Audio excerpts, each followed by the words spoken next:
byose ni iby'ubusa, byose bishira umwanya, iyo twishinga hasi ntibiza bihera amaso, birasayangana biba byiza, turabishimye birarenze, bija mu maso tubishikire bigapfa. Wewe wa munega urabugashimwa, uraryugahaga, wabaye mwiza mu bandi, hazoza umunsi umwe ukarwara bwa bwiza bwo.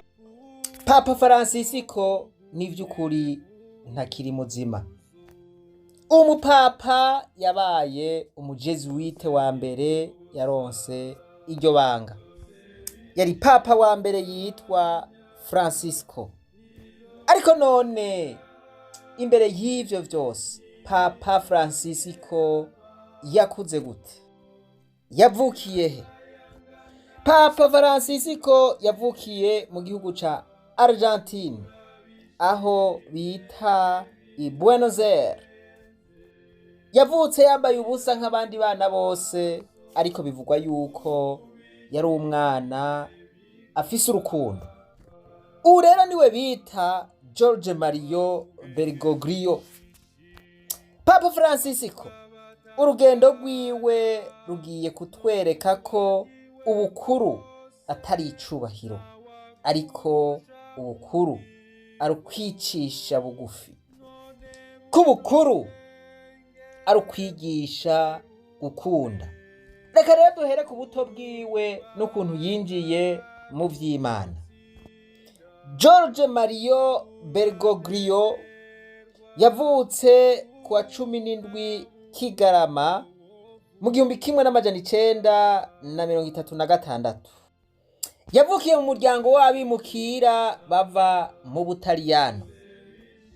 Yakuriye mu misozi y'ahantu bita i Flores.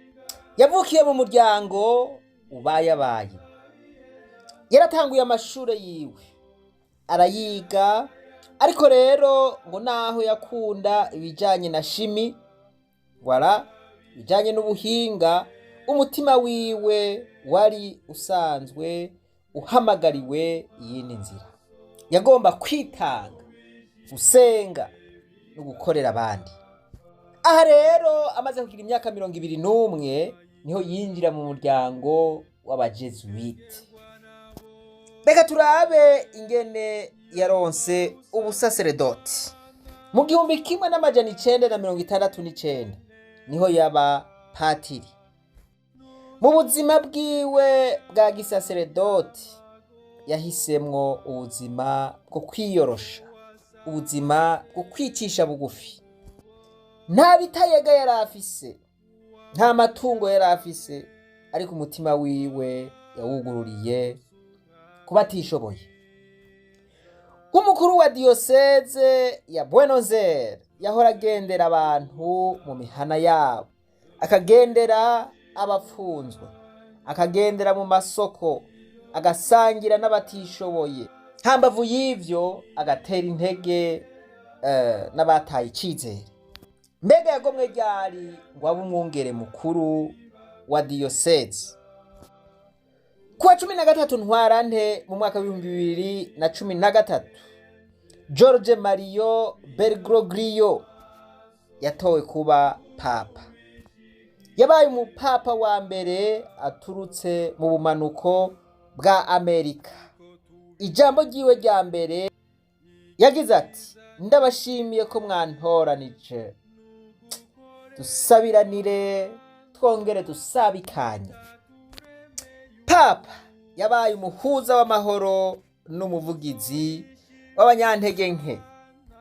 Yagiye mu bibanza vyatosekaye, ibibanza vyasesezemwe amaraso, akaganira n'abansi, akabasaba gushira ibigwanisho vyabo hasi. Yarangwa n'amajambo yo guhuza abatasi, yashimikira cane cane ku biganiro. Yaravuga ati ibiganiro nivyo vyonyene bishobora gusubira kunywanisha abatasi. Aragira ati igihe cose abatasi canke abafitaniye ibibazo baciye bugufi bakugurukanira umwe akumviriza uwundi, barateba bagahuza, ubutandukane bwabo mu vyiyumviro ntibuba bukibaye intambamyi, ahubwo buba bubaye ubutunzi. Mwumvirize rero, aka kantu karahambaye cane, nibaza yuko ko twigisha twebwe abarundi. Ati si umugenzo na gato ugushamirana canke ukugwana wubaka abantu, wubaka ituze mu bantu, ahubwo umugenzo w'uguhura hakaba ibiganiro niyo nzira yonyene rukumbi ishobora gushikana ku mahoro. Aka kantu murakumvise ga yemwe, ndagasubiremwo, reka tubandanye. Yarasubiye aravuga ati ntibikwiye ko twitwa abakirisu gusa, ati ntidukwiye kubaho dukoresha amajambo y'ukwizera gusa, ahubwo ukwizera kwacu gukwiye kubonekera mu bikorwa. Murumva ko yagiye avuga amajambo menshi y'inkoramutima. Papa Francisco ni vy'ukuri ntakiri muzima. Umupapa yabaye umujezuite wa mbere yaronse iryo banga. Yari papa wa mbere yitwa Francisco. Ariko none imbere y'ivyo vyose Papa Francisco yakuze gute? Yavukiye he? Papa Francisco yavukiye mu gihugu ca Argentine, aho bita i Buenos Aires. Yavutse yambaye ubusa nk'abandi bana bose, ariko bivugwa yuko yari umwana afise urukundo. Ubu rero niwe bita Jorge Mario Bergoglio.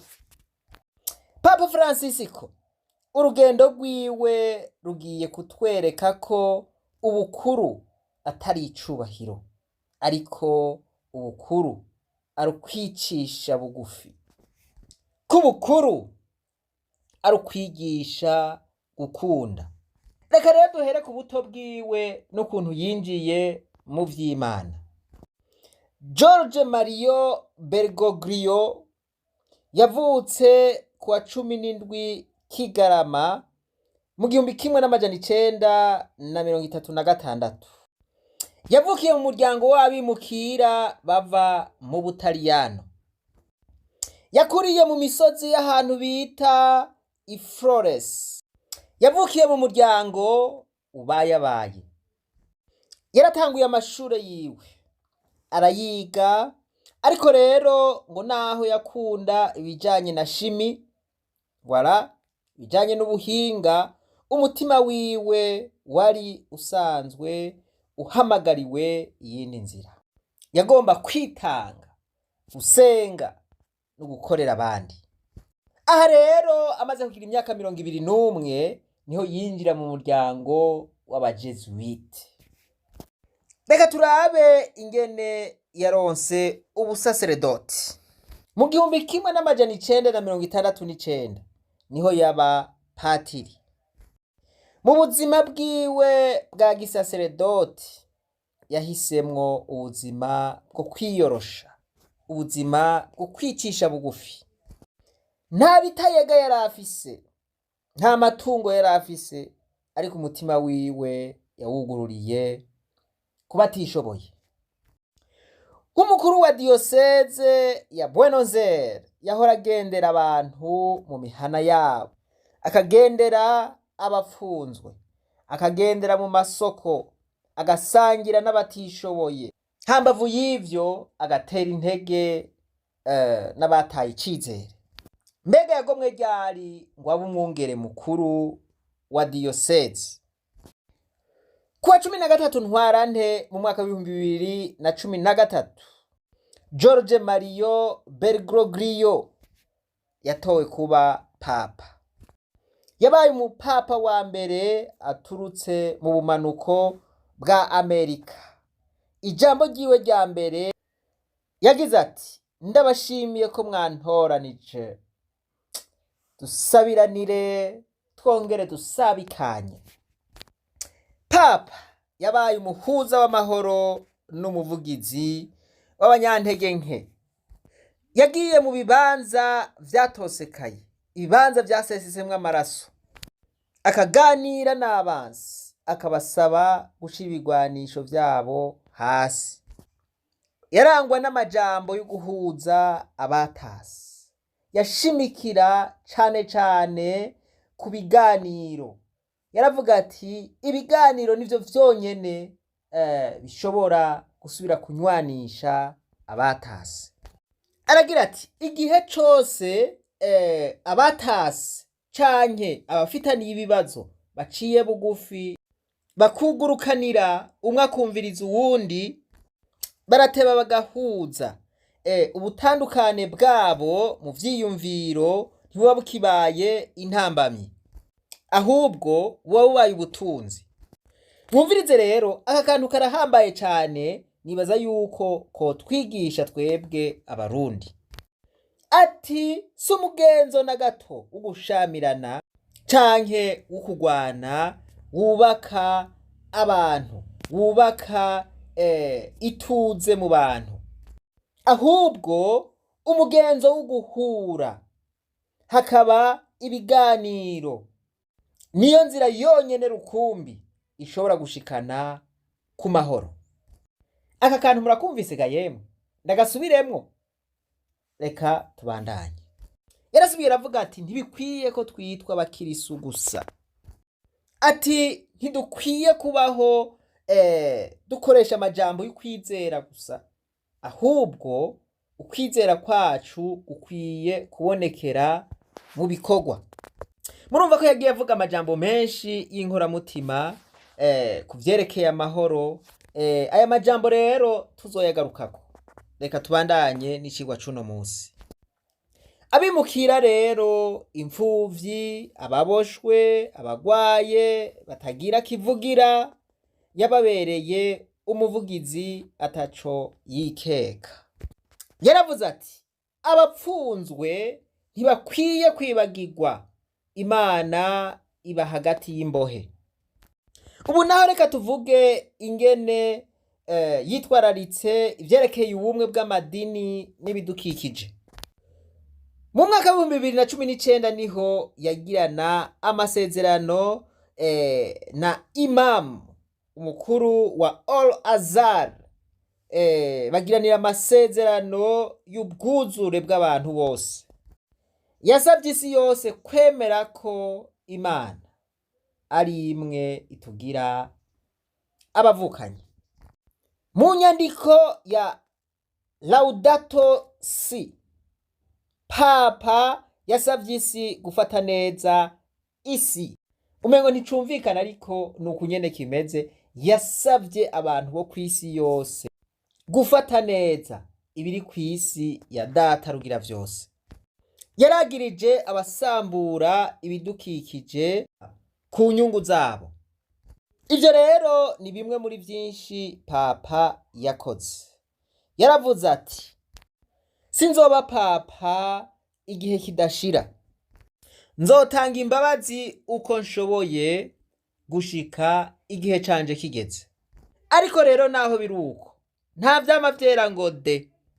Mu mwaka w'2020 Papa Francisco yateye akamo mu kiganiro caciye kw'isi yose, aho yavuze ko abantu bose bakwiye kubaho bafise agateka, harimwo n'abaryamana bahuje igitsina. Yabivuze muri aya majambo ati abaryamana bahuje igitsina nabo nyene n'abana b'Imana, bafise uburenganzira bwo kugira umuryango. Ico dukeneye n'amategeko abarinda. Bamwe nk'abo vyega barashimye ivyo yavuze, ariko abandi bavuze yuko ico ciyumviro gishobora gutuma abantu biyumvira ko ekereziya yemera ubutinganyi.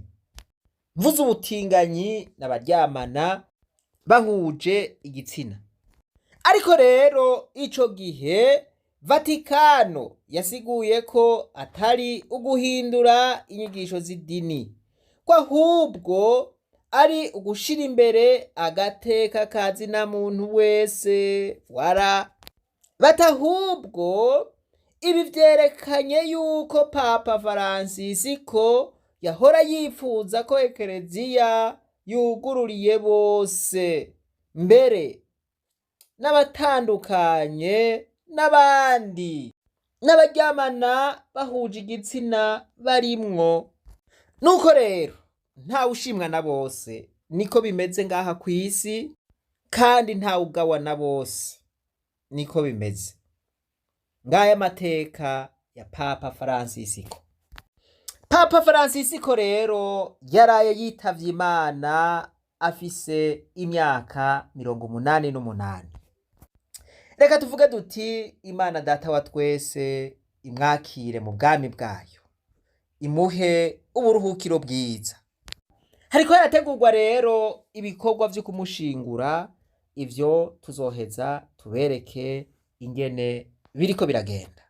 Ariko kandi no gusubirizwa azosubirizwa, navyo nyene tuzoza turabereka canke tuzoza turababwira ibigezweho. Ntibagire kugira subscribe, kandi Imana yo mwijuru nibampezagirire. Betwe ibananize rwa rugendo rwacu, maze tugaruze umunezero Satani yatunyaze. Umuntu atarashika mu ishuro ry'abarundi bose turamuhaye kaze. Mu majambo Papa yavuze, nayahe mubona y'inkoramutima yoshobora kutugirira akamaro kino gihe nk'abarundi?